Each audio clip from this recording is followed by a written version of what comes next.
ഇന്ന് നമ്മൾ oil pastel വെച്ചിട്ടൊരു സിമ്പിൾ ഡ്രോയിങ് ആണ് ചെയ്യാൻ പോകുന്നത്. ബിഗിനേഴ്സിന് ഈസി ആയിട്ട് ഫോളോ ചെയ്യാൻ പറ്റുന്നൊരു സിമ്പിൾ ഡ്രോയിങ് ആണ്. ഹായ് ഹലോ നമസ്കാരം, ചിത്രയാണ്. Welcome to my art channel. അപ്പോൾ നമ്മൾ ഇന്ന് ഓയിൽ പാസ്റ്റൽസ് വെച്ചിട്ടൊരു സിമ്പിൾ ഡ്രോയിങ് ആണ് ചെയ്യാൻ പോകുന്നത്. ബിഗിനേഴ്സിനും കൂടി ഫോളോ ചെയ്യാൻ പറ്റുന്ന രീതിയിലുള്ള ഡ്രോയിങ് തന്നെയാണ് ഇന്നും നമ്മൾ ചെയ്യാൻ പോകുന്നത്. ഇന്നൊരു സീ സൈഡ് വ്യൂ ഡ്രോയിങ് ആണ് ചെയ്യാമെന്ന് വിചാരിക്കുന്നത്. ഒരുപാട് ഡീറ്റെയിൽസ് ഒന്നും ആഡ് ചെയ്യുന്നില്ല, കുഞ്ഞു കുഞ്ഞു ഡീറ്റെയിൽസ് ആഡ് ചെയ്തുകൊണ്ട് ഒരു ആർട്ട് വർക്കാണ് ചെയ്യാൻ പോകുന്നത്. അപ്പോൾ വരയ്ക്കാൻ ഇഷ്ടമാണ്, സമയം കിട്ടുന്നില്ല എന്ന് പറയുന്നവർക്ക് വേണ്ടിയാണ് നമ്മൾ ഈ ഓയിൽ പാസ്റ്റൽ ഡ്രോയിങ് സീരീസ് ചെയ്യുന്നത്. കാരണം ഇതാകുമ്പോൾ നമുക്ക് പെയിൻറ്റ് വേണ്ട, പെയിൻറ്റ് മിക്സിങ് വേണ്ട, ബ്രഷും ക്യാൻവാസും ഒന്നും വേണ്ട. ജസ്റ്റ് ഒരു A4 സൈസ് പേപ്പറും ഓയിൽ പാസ്റ്റലും ഉണ്ടെങ്കിൽ നമുക്ക് സൂപ്പർബായിട്ടും കളർഫുള്ളായിട്ടുള്ള ചിത്രങ്ങൾ ചെയ്തെടുക്കാൻ പറ്റും. അപ്പോൾ ഈ വീഡിയോൻ്റെ കൂടെ തന്നെ നിങ്ങളും ജസ്റ്റ് ഒന്ന് ട്രൈ ചെയ്ത് നോക്കുക. അപ്പോൾ ലെറ്റ്സ് സ്റ്റാർട്ട്.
അപ്പോൾ ഇന്നത്തെ വീഡിയോ എല്ലാവർക്കും ഇഷ്ടമായി എന്ന് വിചാരിക്കുന്നു.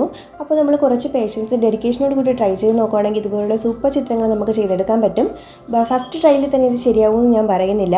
നമ്മൾ ബൈ പ്രാക്ടീസോട് മാത്രമേ നമുക്ക് ബെറ്റർ വേഷനിലോട്ട് എത്തിച്ചേരാൻ പറ്റുള്ളൂ. അപ്പോൾ നിങ്ങളെല്ലാവരും പേഷ്യൻസോട് കൂടി ട്രൈ ചെയ്ത് നോക്കുക. അപ്പോൾ ഇത് യൂസ്ഫുൾ ആണെന്ന് തോന്നുകയാണെങ്കിൽ നിങ്ങൾ തീർച്ചയായും ട്രൈ ചെയ്ത് നോക്കിയിട്ട് കമൻറ്റിൽ അറിയിക്കുക. അപ്പോൾ ഇതുപോലുള്ള സിമ്പിൾ ടിപ്സ് ആൻഡ് ഡ്രോയിങ്സ് ആയിട്ട് നെക്സ്റ്റ് വീഡിയോയിൽ കാണുന്നവരെ ബൈ.